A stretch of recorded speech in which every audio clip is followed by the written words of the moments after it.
এটা একটা ঐতিহাসিক ঘটনা।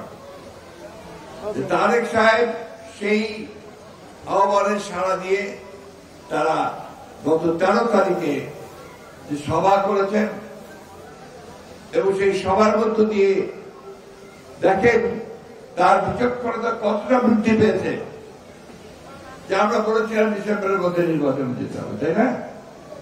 আর ইউনূস সাহেব বলেছিলেন তিনি এপ্রিলে ইলেকশন দেবেন, তাই না? তিনি আলোচনার মধ্যে গিয়ে ওই ডিসেম্বরে থাকেননি, তিনি কিন্তু ফেব্রুয়ারিতে চলে গেছেন এবং ইউনূস সাহেব পিছিয়ে তিনি ফেব্রুয়ারি এসেছেন। একেই বলে রাষ্ট্রনায়ক নেতা। রাষ্ট্রের নায়ক জনগণের শান্তির কথা চিন্তা করে, কোন বিভেদ বিভাজনে না গিয়ে, কোন সংঘর্ষে না গিয়ে এই দুই নেতা আমাদের একটা শান্তিপূর্ণভাবে নির্বাচনের সুযোগ করে দিয়েছেন, তাই না ভাই? বিশ্বমানের থার্মিক্স রড, সালাম স্টিল থার্মিক্স, দেশের একমাত্র থার্মিক্স রড। আমরা কিনা পছন্দ করছি না অপছন্দ করছি? জোরে বলেন, পছন্দ করছেন? তারেক রহমান সাহেবকে একটা ধন্যবাদ দেন জোরে হাততালি দিয়ে। সেই সঙ্গে ইউনূস সাহেবকে একটা হাততালি দিয়ে ধন্যবাদ দেন। অনেকের পছন্দ হয় না, অনেকের পছন্দ হয় নাই, কারণ নির্বাচন হলেই তাদের বিপদ। এখন নির্বাচন নাই এবং তাদের অনেক গুরুত্ব আছে। যে নির্বাচন হয়ে যাবে তত জনগণের যারা ভালোবাসার দল তারাই তো ক্ষমতায় আসবে, তাই না? তো তখন তাদের গুরুত্ব কতটুকু থাকবে কি থাকবে না তখন নির্ধারিত হবে।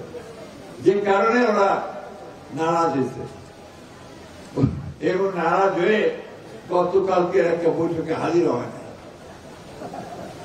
বন্ধুগণ, আমরা আমাদের দলের প্রতিষ্ঠাতা শহীদ প্রেসিডেন্ট জিয়াউর রহমান তার কাছে একটা জিনিসই শিখেছি, সেটা হচ্ছে ব্যক্তির চেয়ে দল বড়, দলের চেয়ে দেশ বড়।